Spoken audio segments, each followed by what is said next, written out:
an action-adventure movie from the 90s that blends history, archaeology, aliens, and sci-fi together.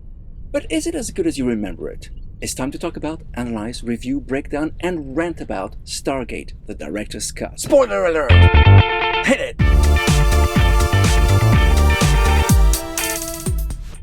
The Stargate franchise is a very special beast, having created a rich, detailed, and consistent, expanded, interlinked universe before any such concept had gone mainstream.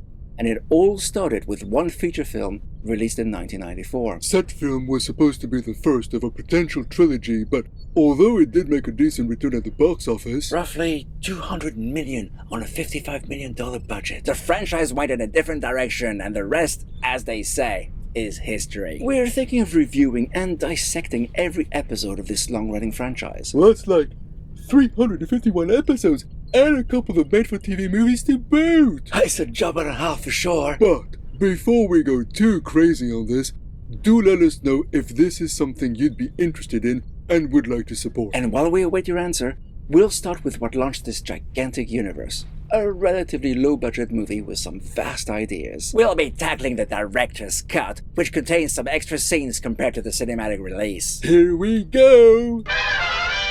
We open in exactly 8000 BC in the North African desert. A strange light in the sky appears above an ancient village. More of an assortment of huts than a proper village, Mouse. What looks like a massive ship begins its descent. And while everyone else runs away from it, one kid goes towards it. A bright light engulfs that one kid, and it's 1928 in the Giza Plateau in Egypt. Which is when the theatrical version actually begins. Feels like the director's cut kinda gave the game away far too early. That there's a ship that's been visiting Earth for the last 9,928 years, abducting people. And has anyone noticed that this section of the movie takes place 8 years before Raiders of the Lost Ark? Is there any connection between the two movies? Well, they both contain archaeologists. So, no then. Right, an elderly gentleman and a little girl have come to oversee a dig. Or it could be Abner and young Marion. Their movies aren't connected, Gigi. He's here to see a giant coverstone that's just been uncovered. And while he's focused on that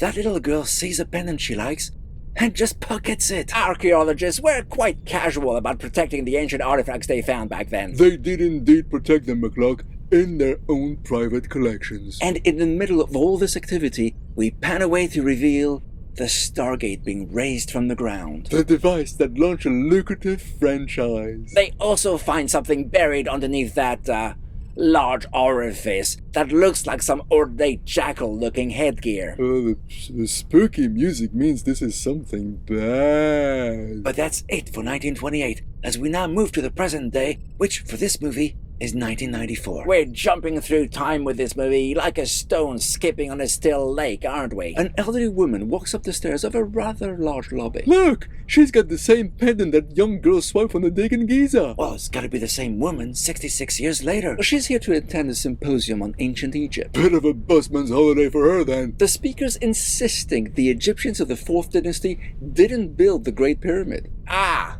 so he's a quack then. His lecture's not going well, people laugh at him, and they all pretty much leave midway through it. As any self-respecting scientist would when faced with absurd, unverified conclusions. I mean, have you ever spoken to a flat earther lately? If you had, you know exactly what I mean. Dejected, the lecturer leaves in the rain. But he doesn't have to go far, as that old lady would like to speak to him. He gets in her car, and she immediately shows him a picture of his parents. What? Is this how people usually start conversations? Not usually, Doc, no. Has she been stalking him? Or she's been secretly following him and his family for decades. That's the very definition of stalking! You've gotta admit that's pretty creepy. No introduction or anything. Just shove a photo in his face. But they're not even his parents, but his foster parents. As if that makes it any better. And then she tells him she wants to hire him to translate ancient Egyptian hieroglyphs. So why shove a picture of his parents foster parents in his face? Well, it probably explains why he turns down the offer and makes to leave. Which is when the old lady tells him she knows he's just been evicted from his apartment. More stalking! That woman sure does know how to make people feel uncomfortable. And didn't her driver tell him he'd look after his bags? I mean, he just left them on the pavement. In the rain! These people don't seem to care about the well-being of their prospective employees and their belongings. She does entice him by telling him it's his chance to prove his theories, though. She then gives him travel tickets, and he's told to get out of the car. In the rain? Yeah. Well, why not give him a ride to the airport or something? Well, I guess she must have had other things to do. Yeah, like other people to stalk. Why would you take a job offer for such a suspicious woman? For all we know, she could have arranged it for him to get kicked out of his flat just to force his hand. Well, we'll have to figure all of that later, as we leave Dr. Jackson in the rain contemplating his future, while we cut to another car in another place. Well, at least it's not raining there. Military officers get to a house. A woman lets them in. They want to speak to her husband. Well, she looks like she couldn't care less. Trouble in paradise. That's putting it mildly. McCluck is in his son's room, holding a gun. He looks bereft. Did his kid lose the Little League Baseball or something? Whatever he was planning, these military officers coming knocking makes him hide his gun. They're here to reactivate him. He's back in the army now. Just when he thought he was out, they drag him back in. Once in the army, always in the army, I guess. On their way out, one of the officers informs the other that O'Neill is in a mess because his kid accidentally shot himself. Americans and their guns, eh? But hang on.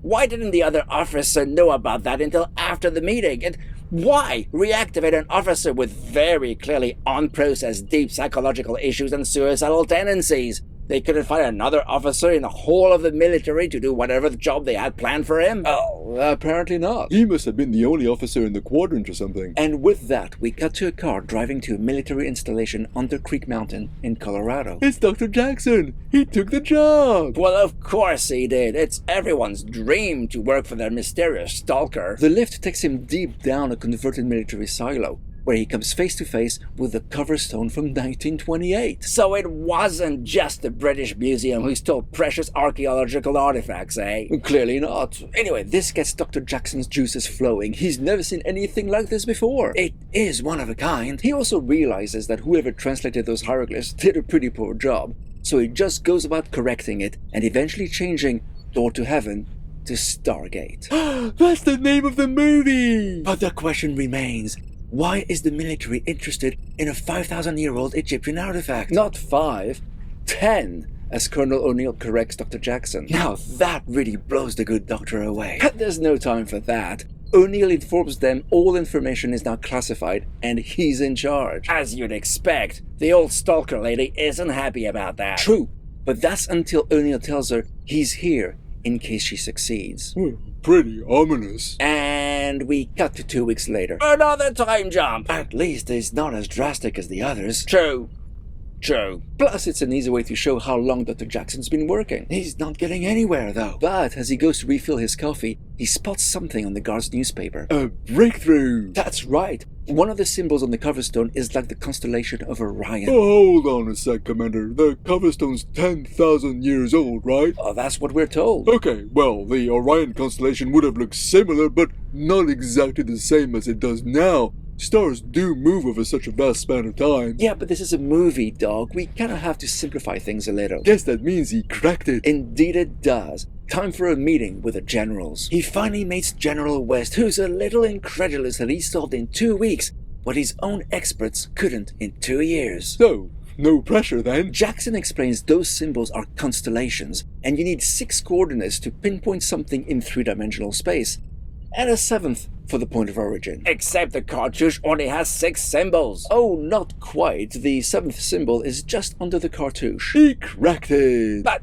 that symbol isn't anywhere near on the device, says the incompetent military expert. What device? Asks Jackson. And just like that, at the press of a button, the whiteboard Dr. Jackson was using raises to reveal the whole point of this movie. Only took us 20 minutes to get to it properly. And get to it we are. We're shown the control room, and we even see the inner ring spin. I know of another general who'd be super happy to see it spin. We're getting way ahead of ourselves here, Gigi. Way beyond this movie, in fact. Oh, sorry, I'm just so excited. Anyway, as the inner ring spins, Dr. Jackson finds the elusive 7th symbol. By defacing a monitor, archaeologists have no respect for modern technology. And with that, they're gonna activate the machine. And with that, that's one of the absolute biggest holes in the movie. I did say it was a pretty big orifice. That's not what I meant, McCluck. Look, for 2 years, these military people knew they had a Stargate, or a gateway to heaven as they called it,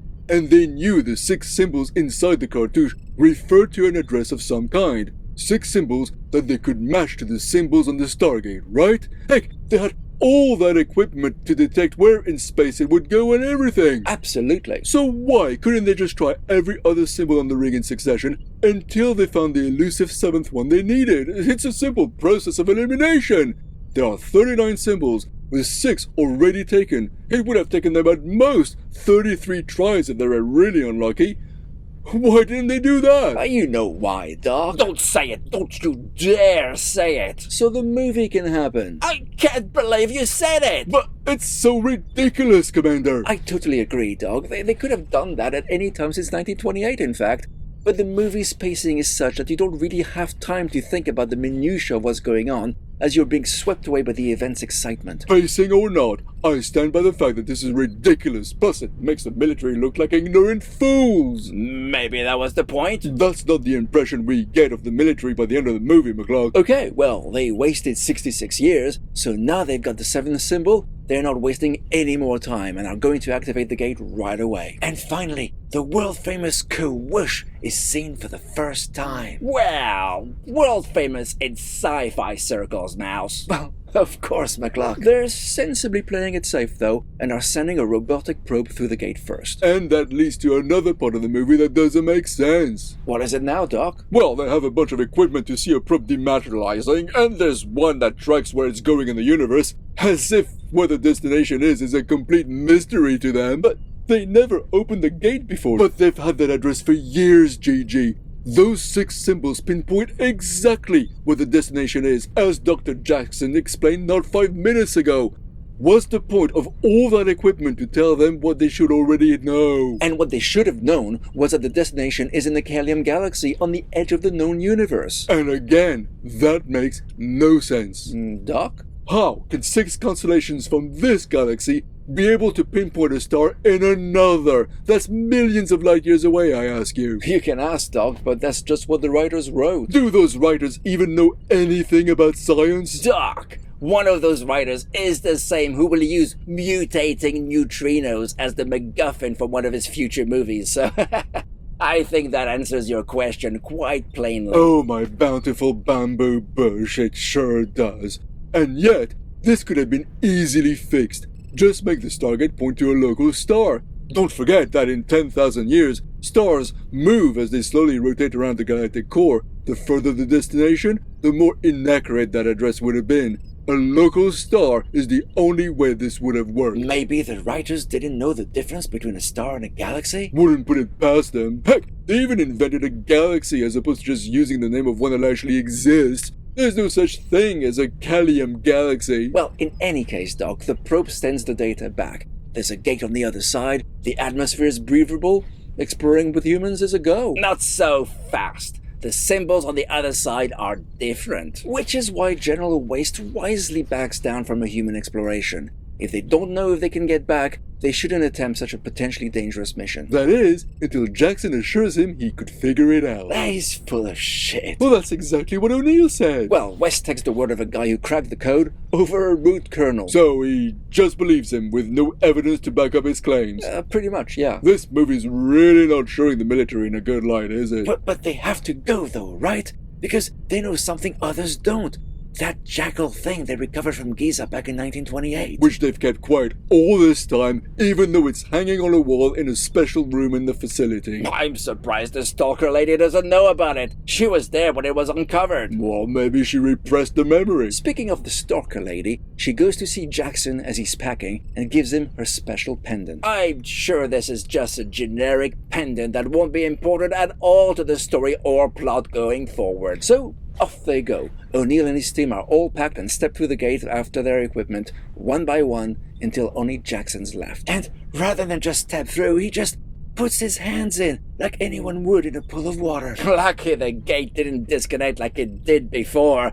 That would have been embarrassing. He would have been armless. Anyway, he eventually steps through, and as he travels, It's worth noting all those potential other gates we see on his way to his eventual destination, which would be useful to generate stories for any potential future sequel or series. Indeed! It clearly showed the writers Dean Devlin and Roland Emmerich had plans for possible sequels. Sequels that never materialized. And hopefully never will. And just like that, they're on the other side of the known universe. Yeah, I don't think it's necessary to keep repeating that irksome scientific irritation, Mouse. Yeah, sorry, Doc. Actually, I was thinking about something else that's linked to this scene. We all know Jackson obviously lied when he said he knew how to get the team back. But on top of that, the probe they originally sent through didn't go very far. The only images they got back were primarily of the gate itself. There was no indication that there was even a way out of that room, nor that there was a way clear out of whatever building it was in.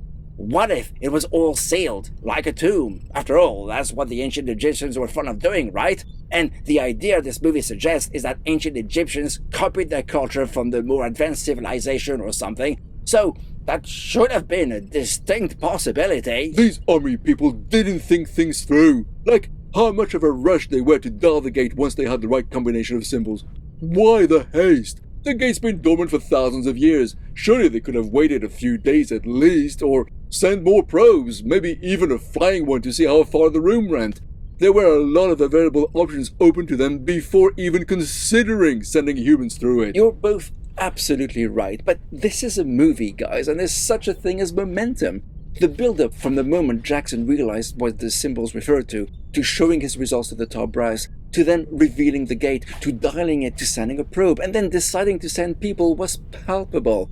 And we as the audience were swept away by the excitement and amazement of what was going on. So yeah, from a real-world perspective, it smacks of incompetence. But for a series of scenes in a movie, it was very exciting. And as luck would have it, the room the gate was in had an exit, which led right to the outside. And considering the building was located in a desert, it was pretty lucky they brought their sunglasses with them. True, it could have been a jungle, or a forest, or an Arctic wasteland. They had no idea. Good thing they had the right equipment for the right weather condition they didn't know to expect. Guys, you're just forgetting the wonder element we're witnessing. They find it inside a stone building. There's a couple of obelisks either side of the entrance.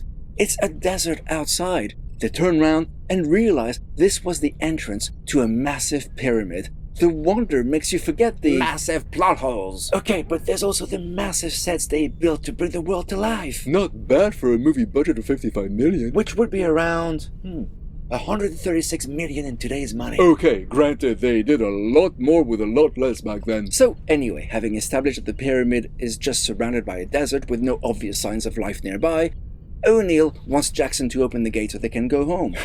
This is gonna be fun. Yeah, because he can't. He needs the coordinates to go back, and he just assumed they'd be nearby, except they're not. He kept that nicely to himself. Well, he really wanted to go through the gate. What can I tell you? Well, to be fair, so did the military. Without incompetence, we wouldn't have a movie, Doc. Well, what's stopping them from getting Earth to dial the gate so they can walk back through it? That's actually one thing they did bring up in a couple of lines of dialogue, as the soldiers discuss this very issue, and one of them tells the other, dialing is just a one-way thing. They can't go through it if it was open from the other side. Well, how do they know that? I mean, they just opened the gate for the first time 5 minutes ago. They just know. Somehow. Radio signals can go through both ways, right? Yeah, that's how the probe could send images back, but not actual matter. So they should not have known this was a problem. Until I guess someone tried to step through. It would have been gruesome. What we got back, they didn't live long. Fortunately. Yeah, I don't think anyone would have wanted to see that. On the plus side, though, they don't bog down the story trying to explain it with technobabble. It is what it is, and that's it. They're stuck until they can find their own way back, and Earth won't be able to help. Except, Earth could dial in at an appointed time to communicate by radio. That way, they could have brought more provisions, more information, more supplies even. Funny how no one thought of setting up a specific time for when that could happen. They didn't, so they're on their own, McCluck. Yet another example of the military not thinking things through. Maybe you should make a list. Huh.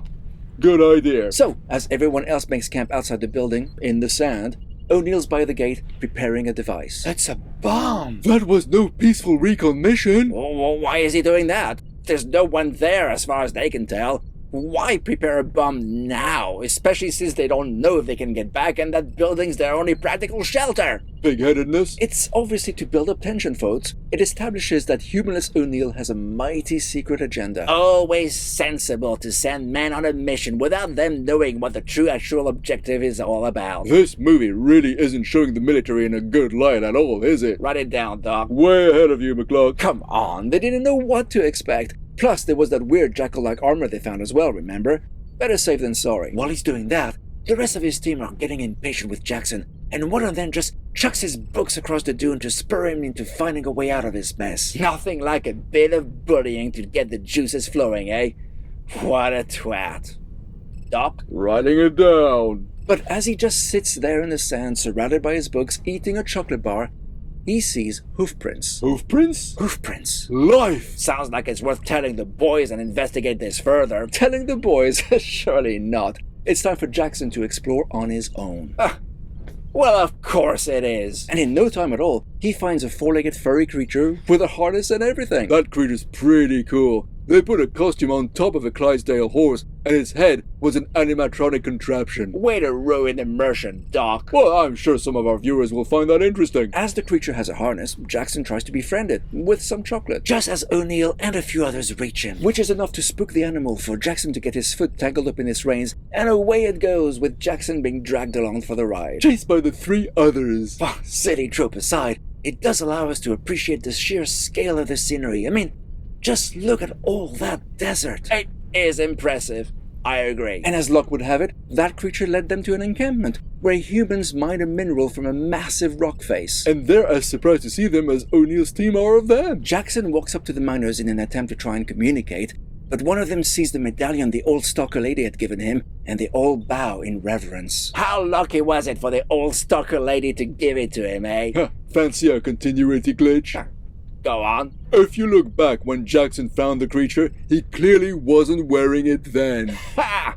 Well observed, Doc. Somebody call the continuity department! While you're doing that, one of the soldiers is examining the lumps of mineral these people are extracting. It turns out it's the same unknown material the Stargate's made out of. And now what looks like the leader of the tribe is coming to see them. And the best part of this adventure is right here. Those people don't speak English or any kind of recognizable modern language. But why do you consider that the best part? Because everywhere humans go in most sci-fi adventures, people always happen to speak English. It makes it easier for the story to flow, Doc. True, but it's also plainly ridiculous. Here at least, they went to great lengths to create a totally new language, making this a satisfying, effective, and realistic barrier for our heroes to overcome. So that leader manages to invite them to come with them, which they agree to. And we get to enjoy some more desert scenery and a heck of a lot of extras. I have to admit, the scale of this movie since they arrive on that planet is impressive. As they arrive at the city, they witness a gigantic Eye of Ra symbol. And now it makes sense. Jackson's medallion made them think he was connected to Ra, hence the reverence. Funny, for all his degrees, Jackson didn't figure it out, but O'Neill most certainly did. Degrees aren't everything, McCluck. You said it, Doc. But no sooner have they arrived than there's a commotion all around and the city's gates are ordered to be closed. That's because a massive sandstorm is coming. We know that because base camp is already affected, but O'Neill and the others don't yet. Which makes O'Neill go all medieval on the natives, rush to the gate, grab people, and even start shooting on the ground to get them to get out of his way. From being aware of what's going on to acting like an oaf in less than a minute. It's okay, guys. Cooler heads from the natives prevailed. O'Neill's shown the oncoming storm, and they all relax and understand. Where did that storm come from all of a sudden? It's an alien planet, what can I tell you? So, while base camp are forced to take shelter and retreat inside the pyramid complex, the others are enjoying the natives' hospitality. Jackson tried to draw some symbols on the sand, but the leader of those people's not having any of it. Turns out, writing's forbidden. And to distract Jackson from all that writing malarkey, they bring him a female. Nothing like forced prostitution and an embarrassed American to make for a fun scene. Well, it turns out that woman just happens to know a little something about making markings in the sand and draws the symbol for Earth. This obviously gives Jackson hope. Why? Well, if she knows the Earth symbol, it means she's seen it somewhere, which means there must be some hidden writing and maybe, possibly, the needed symbols to dial back home. And it can't happen soon enough, as back at the pyramid, that storm doesn't feel right at all. They hear a weird noise coming from above, and some strange lights show up above it. Uh-oh. It's the same ship we saw at the very start of the movie. Amazing! We don't see it for like 10,000 years, and all of a sudden it arrives the exact same day our people open the gate and step through. What are the odds, eh? But you know what's even more amazing? Huh? What? That technology hasn't evolved in 10,000 years, and that ship's exactly the same in every detail as the last time we saw it. Just like in real life. You serious? I'm just messing with you, dog. And of course, in true oath fashion, with no evidence whatsoever, our soldiers immediately conclude something aggressive's coming their way. This isn't Star Trek, McCluck. These aliens don't come in peace, and they haven't got phasers set on stun. The ship is massive and hollow. It fits over the pyramid like a glove. But that's where the soldiers are! And they were right to be on their guard, for all the good it did them. Oh no! It's one of those jackal people. Yep, he looks exactly like his counterpart from 10,000 years ago. Well, he's, less squished. My point is, there's been no progress for 10,000 years. That's totally unbelievable. Well, progress or not, he gets rid of the whole team in under a minute. Well, that's not good at all. Oblivious to all that, back in the city, O'Neill shows a kid the wonders of portable fire. Otherwise known as a lighter. As well as the joys of inhaling cancer. The 90s certainly were a different time. Well, you could see it as a smoking is bad kind of thing, since the kid hates it. But anyway, after the kid's disgust at those cancer sticks, he tries to level up by grabbing O'Neill's weapon. And O'Neill totally freaks out at the idea, shocking the kid completely. And they were getting on so well. Weapons are dangerous. And nicotine isn't. People don't notice the effects for years, if not decades, so it's fine, Doc. Lead poisoning, however. The insanity of supposed human civilization. Meanwhile, Jackson's been taken by that woman to where the inscription was, and he does a little bit of Indiana Jonesing. And there's the symbol! And thanks to the inscriptions on the wall, Jackson begins to piece together their spoken language. Lucky that girl could read those inscriptions and tell him what they mean in her tongue, despite the fact writing is forbidden. Of all the women in all the city, he gave him the only one who could read. Think about it, that was luckily by design. The leader of those people presented her to Jackson right after he tried to draw something in the sand. Yes, writing is forbidden, but clearly a few have kept the tradition alive, secretly. It's cool they can finally communicate. And about time too, as one of the soldiers who was inside the pyramid is being dragged to meet Ra, the big bad. Who's in the sarcophagus? That's another part of the movie I liked. How they blended historical artifacts with sci-fi contraptions. Like, this alien sarcophagus is much more than a resting place, but due to mythology and lack of technology, it became a coffin in the belief that anyone inside it would be granted eternal life, like the sci-fi device does. I really like that. I like that too, and the stakes are risen considerably now, since it's not just a primitive group of people our heroes have to deal with, but some incredibly advanced alien tech. While this is going on, O'Neill's concerned his team haven't been in touch, so he wants to move out, except he can't find Jackson.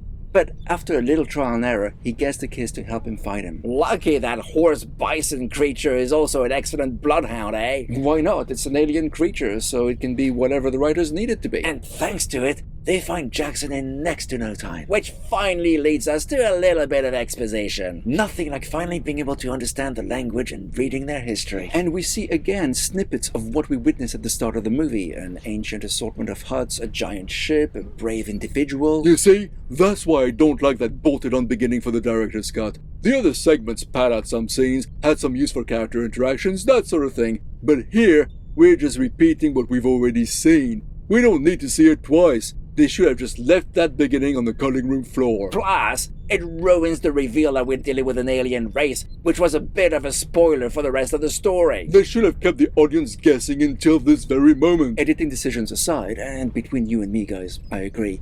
It turns out Ra's from a dying race, and he figured out that he could possess a human to extend his own life, kind of like a parasite. He then kidnaps humans from Earth to use as slaves on this planet to extract the mysterious mineral which powers all of his tech. But there was a rebellion on Earth, the gate was closed, and to stop that happening here, he outlawed reading and writing. All that explanation was nicely encapsulated in under a minute and a half. And to save even more time, while Jackson's regaling his audience with the planet's history, one of the soldiers found the address they need to get back home. Except the seventh symbol is missing. Oh no! Again, it shouldn't be an issue. You've got the Earth address. Just try all the other symbols one after the other to see which one works. We've established that for whatever reason, that's not something anyone's ever thought of, so they really need to find the seventh symbol somehow. Except they don't really need it. For the purposes of the story, they do, McCluck, okay? You can okay me all you want. We all know the truth of the matter. Well, with the way back to Earth still close to them, O'Neill knows what he has to do, and they head back to the pyramid. Well, they're gonna have a heck of a surprise when they get there. They're not even aware that a bunch of kids are following them either. American military at its finest. Doc? On it. As expected, upon their arrival, they can't help but notice the substantial upgrade the pyramid received during their absence. And to add to the shock, none of his team are there. And to make matters worse, they're not alone. There are intruders with powerful weapons. Well, technically, Gigi, the soldiers are the intruders here, and they're outgunned and outmatched. O'Neill doesn't understand the meaning of outmatched. His whole life's led to this moment, to arm the bomb and blow the whole place up. With everyone in it? Well, he sees himself as expendable. Oh, I know he has a death wish because his kid died and all, but the others didn't get a say. Well, they're out of options, Gigi. Well, all this is a moot point anyway. The bomb's gone. It's a moo point. It's moot, not moo, Gigi. No time to discuss the intricacies of the English language, guys. A circular hatch is opening from above, and a jackal guard beams down. O'Neill's worst nightmare. Followed by two more guards who incapacitated the other soldiers by the entrance. Well, that's it. It's game over, man. Game over. They're not dead yet. Jackson and O'Neill are taken prisoner. What? Why? They indiscriminately killed all the others, didn't they? Why keep those two alive? Plot armor? Not necessarily. They did drag another soldier to meet Ra earlier on, remember? Anyway, they both beamed onto the pyramid ship, and O'Neill makes a note of how those transporter rings are operated, thanks to a blue crystal button on the main guard's metal glove. No doubt that'll come in handy later on. Let's put a pin in that for the moment, as it's time to meet Ra in his grand palace, at the top of his pyramid, surrounded by lots of little humans, and the bomb. And just like that, Jackson understands O'Neill's actual mission. Well, that's not gonna help with their burgeoning friendship. There's no time for that, guys, as Ra reveals himself to be just a young human. Now, as the guards reveal their own faces as they bow to Ra, O'Neill seizes the opportunity, grabs a staff weapon, kills a guard, and attempts to kill Ra as well. And in the kerfuffle, Jackson gets shot. He what? And as O'Neill takes aim at Ra, all the little children surround Ra and he can't fire. Children are his kryptonite. So I guess that's the end of O'Neill too, then. Oh no. Not quite. Ra's curious about these humans, their attitude, and advanced weaponry. And also by Jackson's pendant. That medallion keeps being handy throughout the movie, eh? So O'Neill's chucked in a pool prison where a few of his other team members are too. Ah, so they weren't all killed. Everyone has plot armor, it seems. Or Ra is just super curious. Curiosity is a valid reason not to kill someone, you know. Especially if Ra believes his own tech is still far in advance of those humans, i.e. the danger to him is low enough to entertain his curiosity. And speaking of curiosity, it's time to launch some flyers to check what's going on with the local population. More like teaching them a lesson. Well, we can't have slaves helping strangers now, can we? So, Razgoon's killed a bunch of people and everyone's sad. But Jackson's alive, somehow. And it won't be the last time. Sorry? Oh, nothing. Just a bit of foreshadowing for the franchise that's to come. It's the sarcophagus. It brought him back to life, healing him completely. Shame it doesn't correct his eyesight. It must be the Harry Potter effect. Well, you have to wonder why Ra brought him back to life, though. My money's on the pendant. So Jackson gets to meet Ra once more. And I appreciate the subtitles. Now one of the protagonists understands the language, but considering it's based on ancient Egyptian, I'm super curious what word means Adam. More to the point, how did Jackson understand that word? If you think that's bad, wait until the series to come gets started. Okay, we keep doing this, but can we just focus on the entertainment at hand, please, and not on future releases? You want us to focus on the matter at hand? Okay. Why is Ra monologuing, explaining that he'll send the bomb back to Earth laced with his minerals, which will increase its destructive capability 100-fold? Why is he saying that to the guy he just resurrected, who's his enemy? Oh, well, that's easy. He wants Jackson to kill all the soldiers in front of the villagers to prove that Ra is still all-powerful. And how's that gonna work? How does telling Jackson he's gonna blow up his planet make him do as he says? Well, Ra does add that he'd kill all the villagers if he doesn't. Well, it's kind of a lose-lose situation. Well, why not just kill them all himself? Why risk having your enemy do your bidding? Nice glowing eyes, by the way. Doc, no spoilers for what's to come. Who? Me?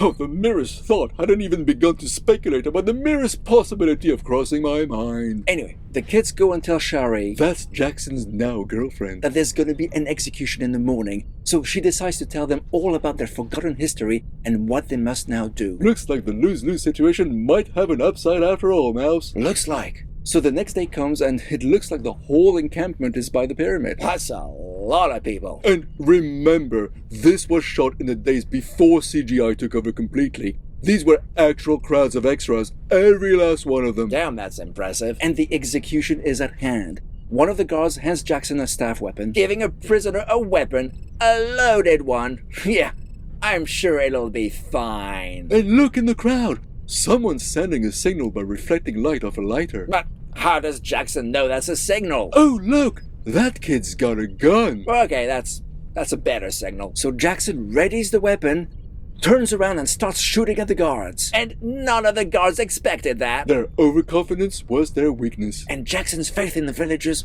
was his strength. Yeah, well, all hell breaks loose. The guards are shooting everywhere and quite a few people are gonna die. It's pandemonium! And in the kerfuffle, O'Neill and Jackson manage to escape by riding one of those Clydesdale bison creatures. That was a lot of death just to save a handful of people. Oh, important people, Doc. Needs of the many, anyone? Sometimes the needs of the few outweigh the needs of the many, you know that. That night, the villagers and remaining soldiers have regrouped. That mission's been pretty expensive with personnel. There's so few of them left. Well, at least they recovered the weapons. Yeah, but O'Neill's decided not to let kids use them. Okay, he's got an issue with kids and guns. His culture's pretty messed up.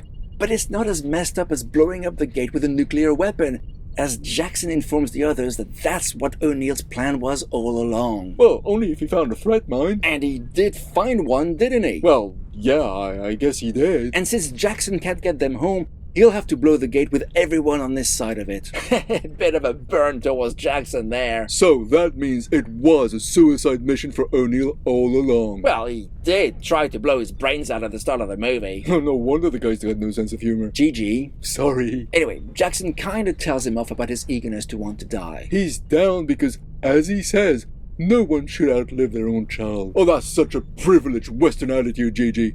Surviving to your 5th birthday is often a major achievement in developing countries. Humans are fragile things, especially when profit takes precedent over life. Meanwhile, Raw is not amused. He's getting a lightning hand thingy device and punishes one of his guards with it. Well, they were pretty incompetent. Bad guy kills henchman is such a tired cliche, even back in '94. And meanwhile, Jackson learns that he got accidentally married to Shari. And now he knows it's okay for him to kiss her? Americans are such prudes. In the morning, Jackson notices the main kid drawing on a wall. It's a representation of the previous day's battle. Oh, it's more than that, Mouse. Jackson realizes what the symbol for this planet is, as the kid, who didn't know anything about writing until the previous night, just drew it. That means Jackson can get them home. Hang on. Some kid who's never drawn before somehow draws the symbol he was looking for? Well, how does he know that that's the 7th symbol and not some doodle? How does he know that symbol's on the Stargate? That's not evidence of anything! Well, somehow it is, Doc. But how? Where's the frame of reference that's correct? Anywhere? Anyone? It just is? Are you freaking kidding me? I don't know what to tell you, Doc. It just is, okay? So now there's hope to go back home. It's time to set a trap for Ra. And this happens the next day by the large excavated rock face. One of Ra's guards is there, and so are our guys, and they kill him dead. Ra's quickly running out of guards. But the people's leader's not keen on more of this, and how can you fight a god anyway? There's a solution to that. Jackson shows him they're nothing but men under that jackal armor. That might do the trick. As the leader's processing this new information, O'Neill and the gang set a trap for Ra, bringing the mineral to him themselves in disguise. And the plan works. They get in close, kill a few more guards, but the bulk of the rebels are stuck on the outside where they have to deal with those flying machines, while on the inside, O'Neill gets to the bomb and plans to use it once the others get clear. Excuse me, get clear of what? They're sealed in. Half his team are outside, and the threat is still very much there. Isn't this decision a tad premature? Well, he gives Jackson just under 7 minutes. Should be plenty, right? What? What's the guy's problem? Isn't there enough stress and tension without arming a nuclear bomb in the middle of all this? And isn't arming the bomb exactly what Ra wants? All he has to do now is send it through the gate. Yeah, I don't think O'Neill's thought that one through fully. Well, never mind that. One of Ra's guards arrives, and as Shari was in the way, she's now dead. Oh no! And Jackson kills him dead in return. But what about Sari? He's dead, Jim. Gigi. Maybe not. It just so happens that Ra's prime guard was coming down using that ring transport thing to send the bomb to Earth, so Jackson thinks fast, grabs Shari, and goes up just as that guard comes down. That's some quick thinking indeed. So quick, O'Neill doesn't fully realize what happened, and he's now faced with a pretty angry guard. There's nothing like a little hand-to-hand comeback to heighten the tension. And while that's going on, Jackson gets to the sarcophagus and puts Shari in it. Amazing, there's still no guards, or anyone else for that matter, on that ship, and Jackson can just come and go as he pleases, with no one stopping him. But the clock is ticking, guys. There's nothing like a countdown to heighten the tension. And the people outside are still cornered by those flying gliders. Not only that, but one of the kids is killed. There's nothing like the death of a beloved character to heighten the tension. They're really raking in the tropes, aren't they? How about the trope that the hero's not doing too well fighting the big bad guy, all while trying to defuse the bomb, which the bad guy won't let him? Oh, this is filling up my trope bingo card quite nicely. Meanwhile, the sarcophagus opens up, having done its thing. It resurrected her in like 3 minutes. Who wouldn't mind having one of those contraptions in my sick bay? So off Jackson goes back to those transport rings, while outside, Ra's guards have landed their planes and come to get those who have surrendered. Why don't they just keep shooting from the air? Because the movie's not quite over just yet. Chuck that down on your bingo card, Doc. Way ahead of you, McCluck. I also love how Jackson just casually walks through the ship. Except this time, Ra spots him. And he actually says it. He says, "I am no longer amused." The Doctor and Rose would have loved that. Wrong ruler, Gigi. And he proceeds to fry Jackson's brain with his hand device. So that's bye-bye Jackson then? Not quite, because down below, O'Neill's starting to get the upper hand with his guard. Oh, that's one long fight. He knocks him down, activates the transporter ring with the guard's hand device to beam just his head up, while Jackson and Shari beam down. Lucky they were on the platform just when it was activated. Actually, there was no other way to activate those transport rings aside from that hand device, so how did Jackson think he would be able to get down anyway after he'd resurrected Shari? I don't think he had planned that far. So it was lucky everything happened exactly as he had not planned. Exactly. Oh, that's a relief. So, Jackson's back, Shari's alive, the main guard's dead. O'Neill can relax now and he goes to switch off the bomb. With almost 2 minutes left on the clock. Talk about not waiting to the last second. That's one trope you can untick from your bingo card, Doc. Not so fast, Gigi. He switches it off, but it's still counting down. Uh-oh. He removes the detonator, and it doesn't stop. Uh-oh. And it's not like outside's any better. The rebels surrendered, but those guards are just gonna execute them. I'll ask again. Why did they not do that from their planes? To give enough time for the village's leader to get there along with everyone else? Well, of course they did. Whew, my bingo card is filling up fast. It's a proper rebellion. Just like what happened on Earth thousands of years ago. History repeats itself. It rhymes, Doc. It rhymes. So, it's time for Ra to go. But what about the bomb? They can't stop it, Gigi. But with 40 seconds left on the clock, O'Neill and Jackson have the same idea. Beam it to Ra's ship. Well, that's one way to defeat a god. And we end with a little pro-American jingoism. Like an overly generous dose of pro-American jingoism. And sometime later, the gate's activated. How exactly did they open the gate? That's left as a mystery, Dog. We've run out of movie and we haven't got the time to explain it. Suffice it to say, the gates open, they all go back home except for Jackson, who's staying behind with his wife, and O'Neill's no longer suicidal, so everyone's happy. The end. Well, that was a movie. It's the longest breakdown we've ever done, but was it worth it? Well, it depends how we look at it, Doc. Hey, did well financially. Is that the best metric to judge a movie by, though? No, it's not, McCluck. You're right. I like to view a movie based on its story, any arc that we're presented, character motivation, the acting, the directing, and, of course, the general spectacle. Well, the story has an original premise. What if aliens ruled over Earth and took some humans as slaves to another planet? It may be fascinating, Gigi, but it's hardly original.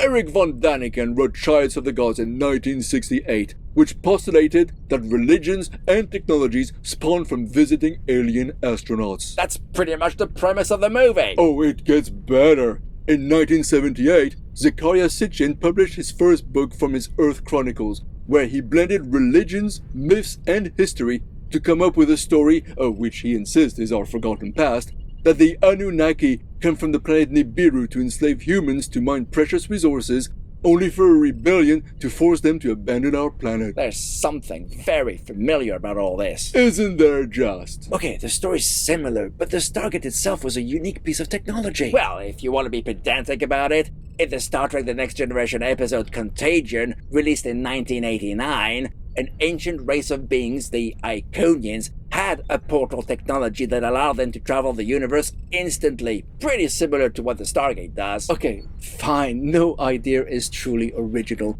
and everyone has been inspired by someone else, but despite that, the Stargate device itself, how it worked and the fact you needed one on both sides to travel between, was an original concept and the linchpin of the movie. It's the name of the movie after all. Yeah, it is. Yet, half an hour into the movie, it's used and we never see it again. It's like we have two separate movies, one leading up to the opening of the gate, and the other about what happens on the other side. Two elements never actually blend. We never see the characters that stayed on Earth ever again. There's never even a scene about them trying to figure out what happened to the away team. We turn the page, and then we're gone. Agreed, it does lead to a somewhat disjointed story, although we do have two characters who bridge that divide, Daniel Jackson and Jack O'Neill, so there's continuity there. But what about all the others? What about the old stalker lady? We saw her story in 1928, then in 1994, so she was instrumental to the premise, and then, poof, she was gone. And to be frank, yes, Daniel and Jack were there pretty much throughout the story, but did they grow? Did they develop as people? I would have to argue, they did not. Well, Daniel got a wife and decided to remain on that other planet. You consider marriage, forced and accidental at that, character growth, GG? And remaining on the planet could be viewed as an archaeologist's dream, so his motivation didn't change from start to finish. He was obsessed with an alternative history at the start, and he still is by the end. The fact he was essentially vindicated doesn't even change his persona one bit, for good or ill. He just remains the same person from beginning to end. But what about Jack then? He was sad his son died and he wanted to die, and by the end, he overcame that. Did he? Did he really? Right up to the end, he was ready to blow up the Stargate with a nuclear bomb, with him along with it. He even started the detonation just before Shari was killed and Daniel decided to resurrect her with a sarcophagus. He was still totally suicidal then, but then he fights the Prime Guard, sends the bomb into Ra's ship, and now he's not anymore? What changed? I mean, deeply and emotionally inside of him. All he needed to do was punch some guy out and he was, well, cured? No more trauma, no more PTSD? Just like that? Come on. Plus, he was humorless when he started, and he remained humorless throughout. But that young kid did salute him. Seriously? A kid likes him, so that resolves his year-long trauma? So, we can conclude this movie doesn't have much character development. There's also the fact the movie's riddled with plot holes, which we explored throughout our recap. A lot of movies have plot holes, McCluck. And don't forget the over-reliance on utterly predictable tropes. So many, in fact, especially by the end that my bingo card exploded. Okay, I'll grant you that's the movie's weakest part. It's a pretty essential part of a satisfying piece of entertainment, Commander. They can be if you write a meaningful drama, but this is popcorn entertainment, guys. And Ronald Emmerich has written and directed a lot of large spectacle movies that make no sense if you thought about them for a second, but were visual feasts. Take Independence Day, Godzilla, The Day After Tomorrow, 2012.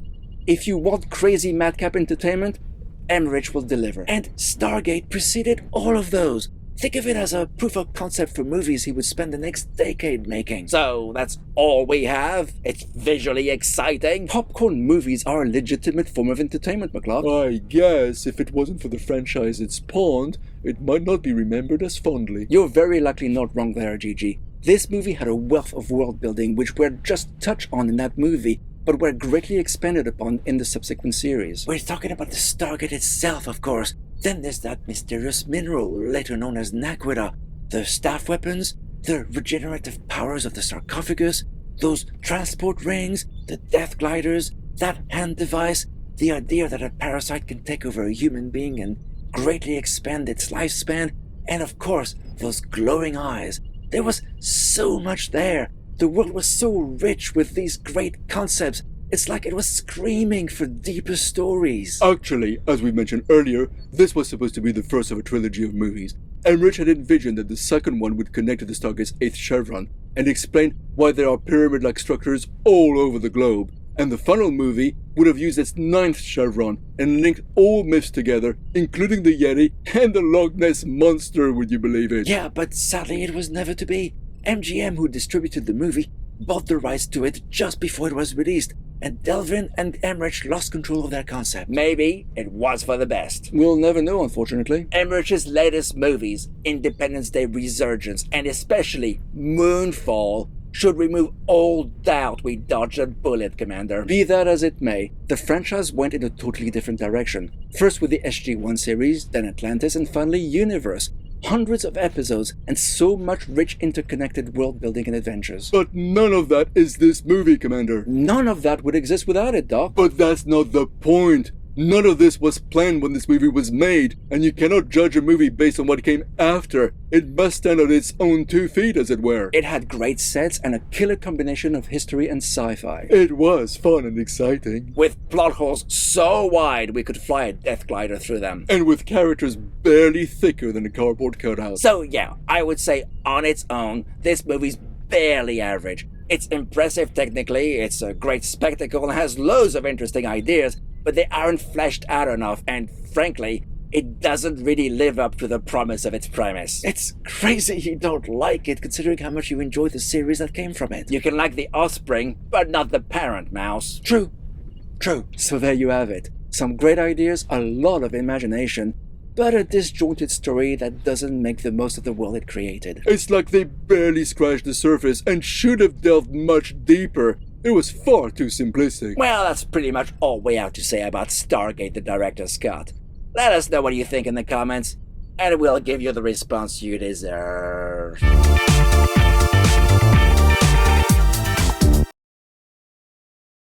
Anyway, they're both beamed onto the pyramid ship, and O'Neill makes a note of how those transporter rings... Heck, they had all that equipment to detect whether in space it would go... Doc, one of those writers is the same who will use mutating Why is the military interested in a 5,000... The gate's been dormant for thousands of years. Surely they could have... Oh no, it's one of those... Oh no, it's one of those...